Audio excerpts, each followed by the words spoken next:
When life becomes tiring, what do you do? Pag sobrang nakakapagod ang buhay, dapat munang mag-isip-isip.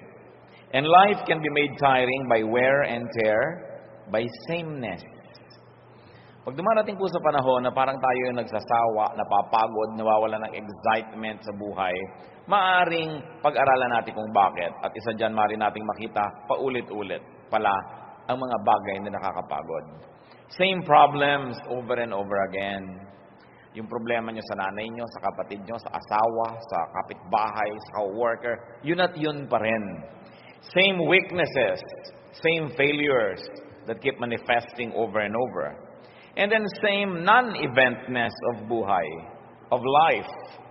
Yung non-event, wala namang nangyayaring kakaiba, yun na lang nang yun, wala namang nakaka-excite, parang pag umaga, naghihintay ka ng gabi, sa gabi, naghihintay ka ng umaga, paulit-ulit, yun na lang ba yun? Same non-excitement, same boredom, and sometimes same meaninglessness. It can happen in our life.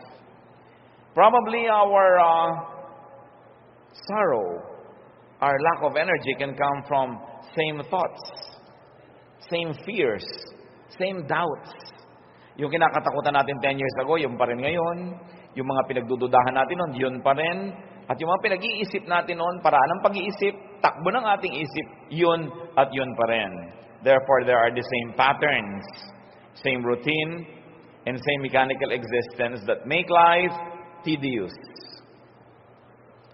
Nakakapagod ang paulit-ulit na wala namang bagong nangyayari. So, we must never forget that while life can be made tiring by sameness, the same life can be made exciting and stimulating by change. Kung sobra tayong napapagod sa buhay, mag-isip tayo, meron akong kailangang palitan. Sapagkat may himalang nangyayari pag merong napapalitan. If you don't like the sum total of what you are doing, change the equation. Kailangan palitin yung mga inilalagay na elemento. Ayaw nyo pa ng lasa ng inyong sinigang, palitan nyo ang sangkap. Palitan nyo ang timpla, palitan ang proportion. Hindi pala maganda ang bunga ng nangyayari sa ating buhay, palitan ng ating mga itinatanim, ang ating mga pag-uugali. Matthew 18:3, the Lord said, I tell you the truth, unless you change, you will never enter the kingdom of heaven. So here is a major idea coming from Jesus, clarifying the importance of change.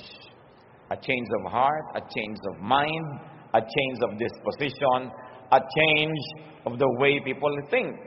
So, you want to get out of a tiring life and you want to continue to be vibrant and alive and excited, have variety.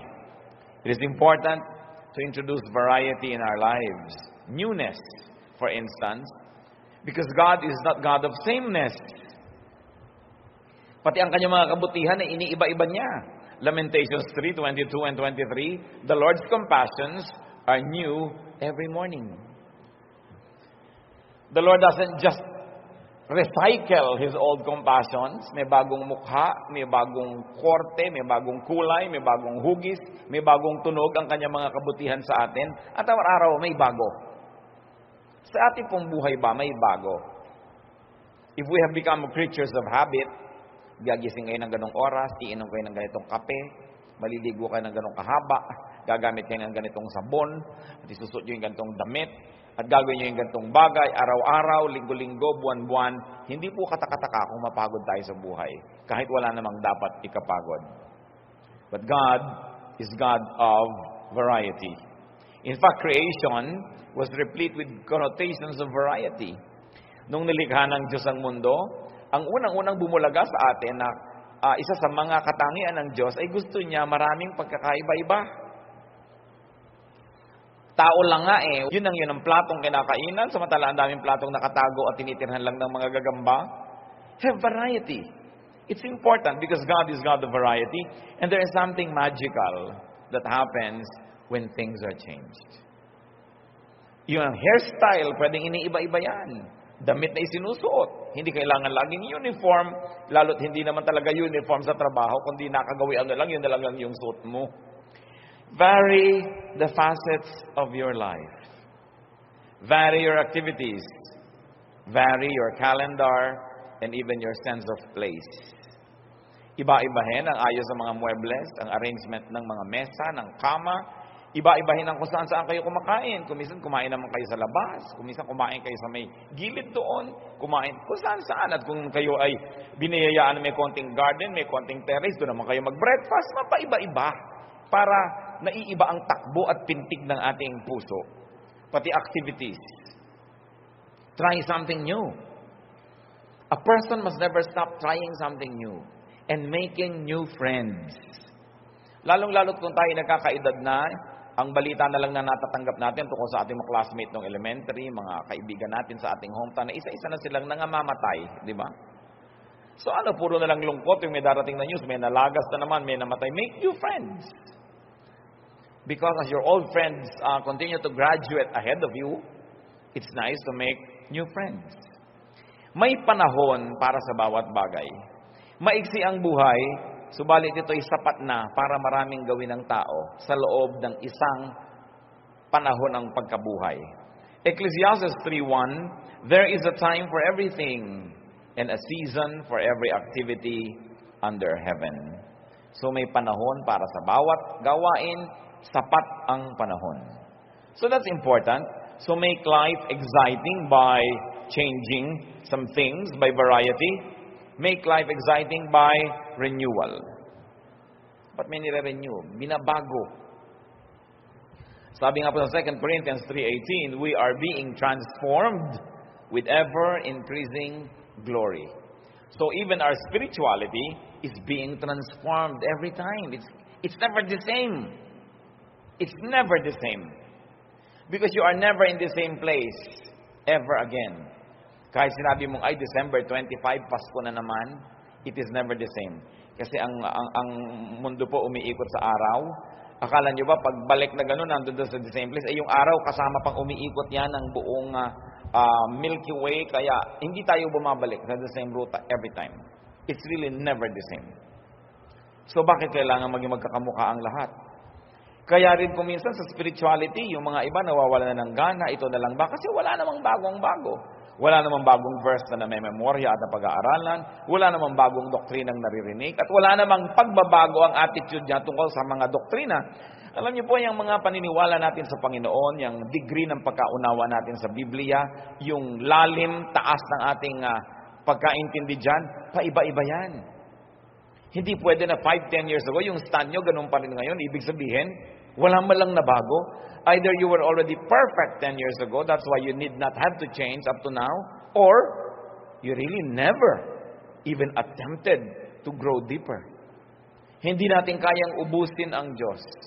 Hindi natin kayang ubusin ang kanyang karunungan, ang kanyang mga katuruan, kaya dapat lagi tayong may bagong pinag-aaralan. At huwag tayong matakot kuminsan na magpalit ng pananaw. Kasi nung una, childish pa lang tayo sa pananalig, bata pa lang tayo. Ang alam lang natin kung anong sinasabi ng pastor, kung anong sinasabi ng teacher, kung anong sinasabi ng libro. But there comes a time when you must have a one-on-one with God and you begin to understand Him in a very personal way. That's why I encourage people to develop personal spirituality. So that sky's the limit with the way how God would deal with you. Hindi kayo limited ng pulpit, hindi kayo limited ng theology, ng isang local church o ng isang Bible school, sapagkat ang lahat ng tao dapat may connection yan sa Diyos. At sino ang nakababatid ko anong pwedeng ipaalam sa atin ng Diyos na hindi pa niya ipinaalam sa iba? Napakaraming facets ang ating spirituality. That's why it need not be boring. Pero kung tuwing Pasko, kantata, tuwing Holy Week, 7 last words, siyempre, tuwing summer, may camp, tuwing ganito, may ganon, the same boring routine, even our spirituality and our religious life will become tiring. Kaya dapat pa iba-iba yan, hindi pare-pareho lagi. Pag tinamad na tayo at nahirati na tayo sa mga nakaugalian lamang, nag-uumpisa na tayong kalawangin, at nawawala na ng sigla ang lahat ng aspeto ng ating buhay. So, renew your mind. And very especially because we're talking about life being tiring. Kung meron po tayong kasama ngayon, merong nakikinig ngayon, na nagsasabing sawang-sawa na ako sa buhay, pagod na ako sa buhay, isa lang ang gawin nyo, may iba ang lahat, renew your mind. Renew your thought. Renew your values and aspirations. Renew your position your alignment and things will change. Halimbawa, sawang-sawa na kayo sa ugali ng inyong asawa. Baguhin niyo naman ang pag-iisip niyo. Sabihin niyo, hindi siya magbago, babaguhin ko ang attitude ko sa kanya. Ayaw umuwi lagi, ginagabi na. So, pababaunan ko nga ng hapunan. Diba? So, sa umaga sa mo, honey, magbabao ka Tupperware para makagabihin ka. Diba?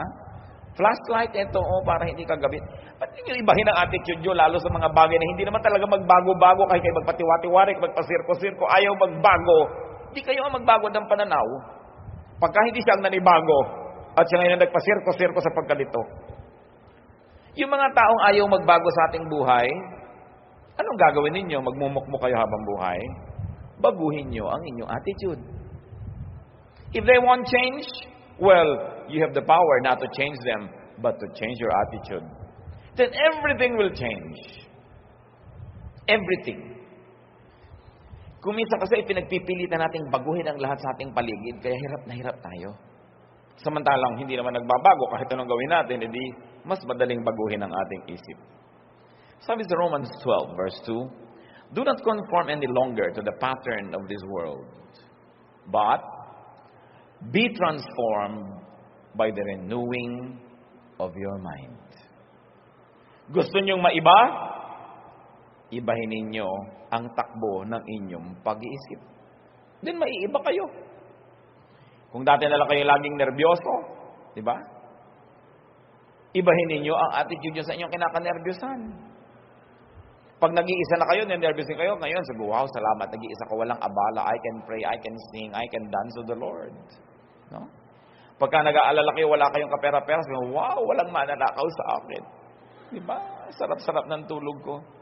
Wala man lang kung alahas, makakapaglakad ako kahit saan ang walang alalahanin. Baguhin nyo lang yung pananaw, maraming maiiba. At hindi lang yan pang-kondisyon sa sarili, para utuin natin ang sarili natin para tayo sumaya. Kasi sinabi na nga be changed by the renewing of your mind. If you're not happy with the reality around you, make your own realities. Because everything is in the mind. Napakahalaga po na iisip natin ng ganitong mga bagay sapagkat ang buhay, marami tayong hindi naiiba. Kahit mo sikapin ibahin. So ba't mo naman iibahin? Di huwag na lang. Ibahin mo na lang ang iyong pananaw. And transformation begins with renewing one's mind. Ang tunay na pagbabago ay nagaganap sa loob ng isip ng tao.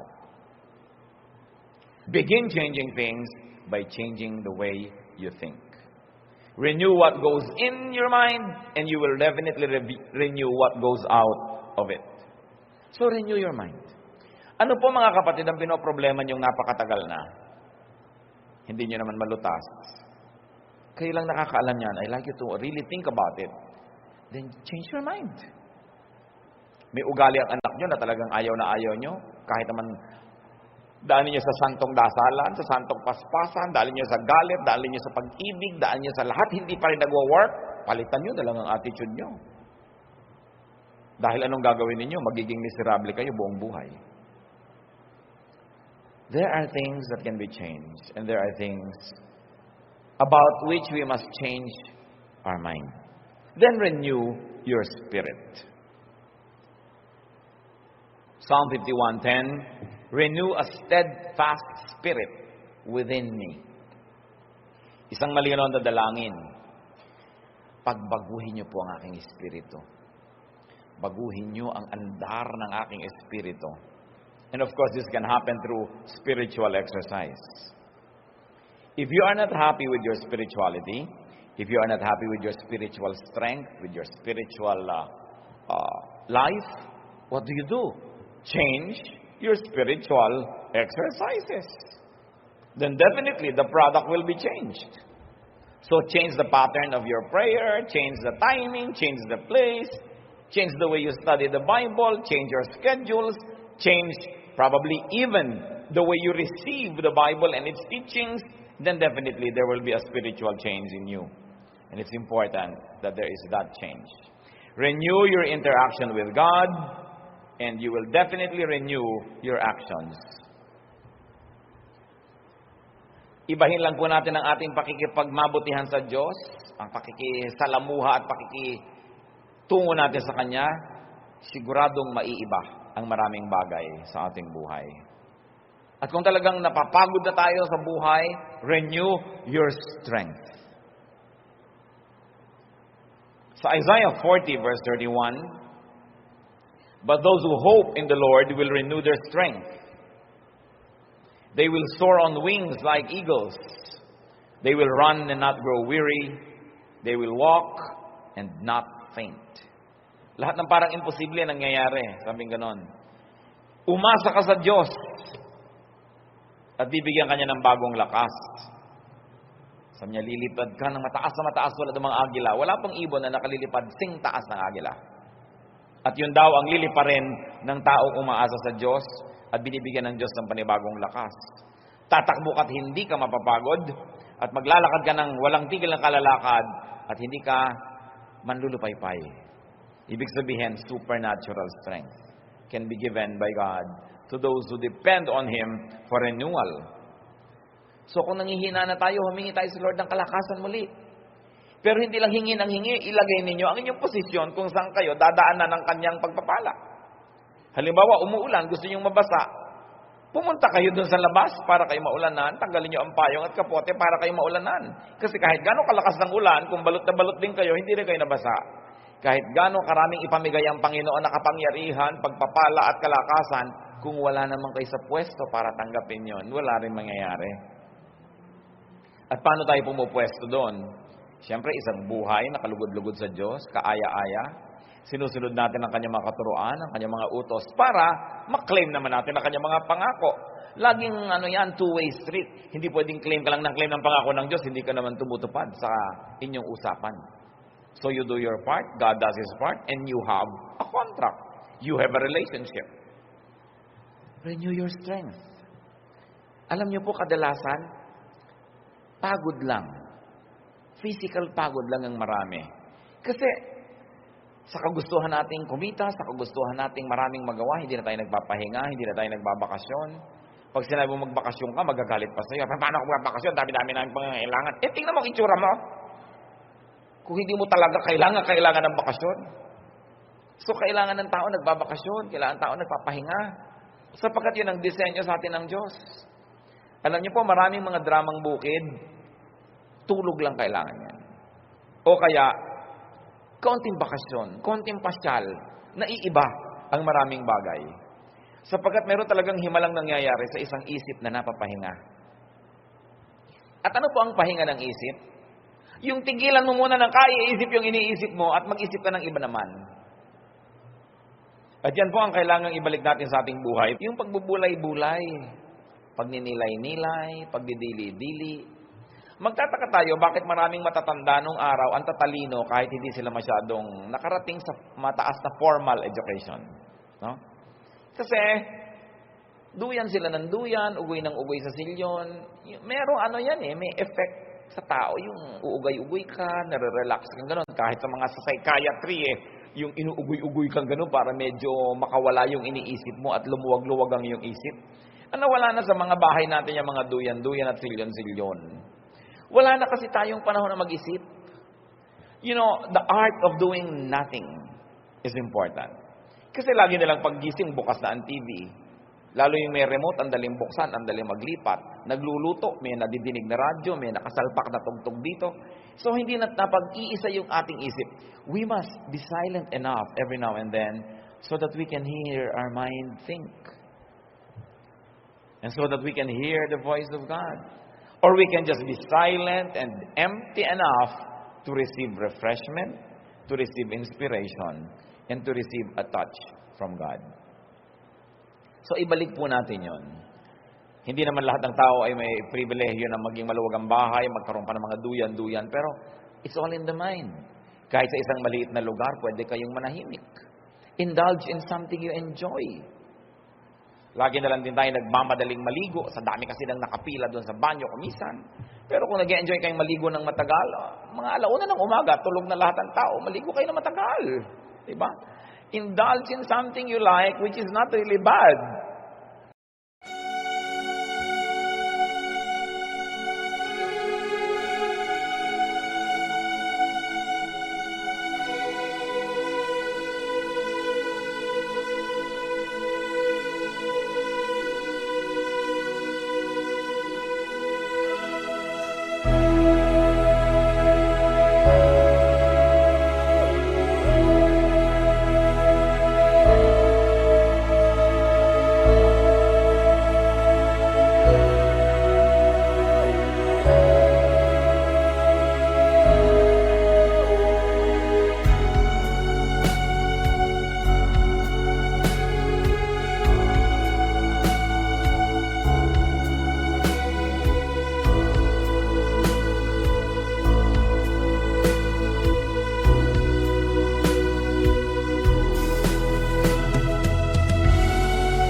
para yung lumalakas ang ating espiritu.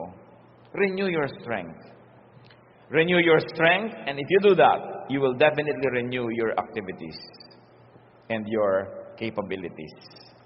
Kaya kahit ang mga opisina nagbibigay po ng mga mandatory vacations to employees, kasi alam nila, pagbalik niyan, may bagong ideya, fresh na naman, hindi yung nandyan nga araw-araw, hindi uma-absent, pero nakasimangot naman, wala kasigla-sigla, at wala kakalatoy-latoy ang ginagawa sa buhay. So it is important to have a break. And ask God to renew His dealings with you. You can ask God. Even ask God to renew His revelation of Himself. Pwede naman natin hingin, Lord, magpakilala naman po kayo sa akin ng bago tungkol sa inyo. Yung hindi ko naman kayang ubusin ang pwedeng malaman tungkol sa inyo. So, teach me more. Open my eyes. Reveal yourself to me. Lamentations 5:21, restore us to yourself, O Lord, that we may return. Renew our days as of old. So, ibalik niyo po yung mga dati, yung mga magagandang dealings niyo noon, pakiulit niyo naman. Ibalik niyo kami sa inyo, at kami na may makakabalik para may panibago tayong relasyon. Merong chapter 2, chapter 3 ng ating magandang pakikitungo sa isa't isa. Ask God to do that. And very importantly, renew your youth. Yung kabataan. Renew your disposition and attitude. May attitude kasi tayo, matanda na ako, hindi na bagay sa akin yan. Sino naman ang may sabi? Pag hindi pinagbabawal ng Biblia, hindi naman masama. Meron kasi tayong mga impositions that we place and really enforce in our own lives. Na hindi ko pwedeng gawin yan, hindi ko pwedeng gawin yan. Siguro dapat tayong medyo mag-review ng ganyang mga bagay. If God doesn't prohibit it, it's not bad to do it. Makalaya-laya tayo. Napakaraming bakod na kumukulong sa espiritu ng tao. Kaya sikip na siya, inis na, at hindi na siya makapamuhay nung talagang gusto niya mangyari. Mag-identify tayo mga kapatid kung ano yung mga bakod na hindi naman dapat nandyan. Hindi ko to pwedeng gawin. Hindi, ayoko ng ganyang hairstyle kasi hindi pwede sa akin. Yung puro self-denial, samantalang hindi naman Diyos ang nagbabawal ng ganong mga bagay. Enjoy more freedoms in God. Enjoy life more.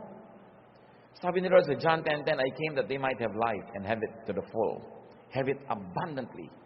And that is, of course, open to many, many applications. What it means to have an abundant and a full life. So renew your youth. Psalm 103 verses 2 and 5. Praise the Lord, O my soul, and forget not all His benefits, who satisfies your desires with good things, so that your youth is renewed like the eagles. Ginawa po dito na talinghanga yung agila sa pagbabagong anyo sa pagiging bata muli. Interestingly, ang mga eagles po ay talagang nag-iedad dyan ang talagang matanda. Humahaba talaga ang buhay ng mga agila. Huwag mo lang barilin at saltik-saltikin. At huwag mo lang kalbuhin yung gubat na tinitirhan niya. Hahaba ang kanyang buhay. Pero pag tumatanda na ang kanyang itsura, alam niyo po ba na nalulugo ng kanyang balat, ang kanyang balahibo? Sa oras na yun, parang ang pangit niya dahil kalbo at tanggal-tanggal, hindi pantay-pantay. At pagkatapos yung kanyang tuka, ay biglang parang lumuluma, parang ngipin na maluwag. At itutuka niya, matatanggal. Pero may tutubong bago. At pagkatapos may lalabas ng mga bagong balahibo. Pag nakita mo itong agila na to that was renewed, akala mo iba. Pero siya pa rin yun. Kaya sinabi dito, the Lord satisfies your desires with good things, so that your youth is renewed like the eagles. Kaya ginawa siya na example. Na pwedeng-pwede, na kahit may edad na tayo, magkaroon pa rin tayo ng anyo, ng lakas, sigla, pananabik sa buhay, na parang para lang sa mga bata. Hindi yung pagka tayo po ay nagkaedad na, parang inaantay mo na lang tawagin ka ng lupa. Kailangan meron tayong mga proyekto, meron tayong mga excitement, meron pa tayong mga inaasahang mangyayari para ang buhay patuloy na maging kasiya-siya. All in all, it's really just about changing the way we think. When life becomes tiring, you need a change of scenery. You need a change of pace. Kung mabilis, magbagal. Kung mabagal, bilisan. You need a change of focus and point of view. It's all a matter of point of view. Maraming mga bagay, pareho lang yan, pero iba ang pananaw ng iba't ibang tao. Kaya ang iba't ibang tao, iba't iba ang nararamdaman tungkol sa bagay na yon. Pag umuulan at ayaw mo ng ulan, malungkot ka. Pero yung natutuwa sa ulan, masaya. So bakit hindi mo turuan ang sarili mo na bawasan ang ayaw mo sa buhay para nababawasan ang iyong mga kalungkutan? Ayaw mo pala sa ulan, turuan mo ang sarili mo na mahalin ang ulan at magustuhan yan talaga. Para tuwing umuulan, hindi ka kailangang malungkot kasi whether you're happy or sad, it will rain. That will not change. But you can change your attitude. Alam niyo po yung mga taong maraming ayaw, maraming hindi pwede, maraming kasalanan, mahirap sumaya. Ayaw pang mahiga kung ganito ang sapin, ayaw pang kumain kung gano'n ang kutsara, ayaw pang umupo kung gano'n ang silya, ang dami-dami niyong hindi may enjoy sa buhay.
That's why, to be happy in life, it's better to be easy. Just be easy. We don't mean morally easy, ha? Pero yung easy lang. Kung ano nandyan, sige. Bawasan po natin ang mga ayaw natin. Kasi yung mga ayaw, it's only in the mind, eh. You are only conditioned to like something or to dislike something. But then, through discipline, you say, papalitan ko ang attitude ko. Iibahin ko. Lalong-lalo sa mga bagay na hindi ko naman kayang ibahin, ang iibahin ko na lang yung isip ko. Katulad ng traffic, you get caught in the traffic. Ang daming tao umiinit ang ulo sobra sa traffic. What can you do? You say, wow, mabuti na lang, hindi kami mag-overspeed. Walang mamamatay sa banggaan. Kasi alam nyo, ang daming namamatay sa banggaan at aksidente pag maluwag ang kalsada.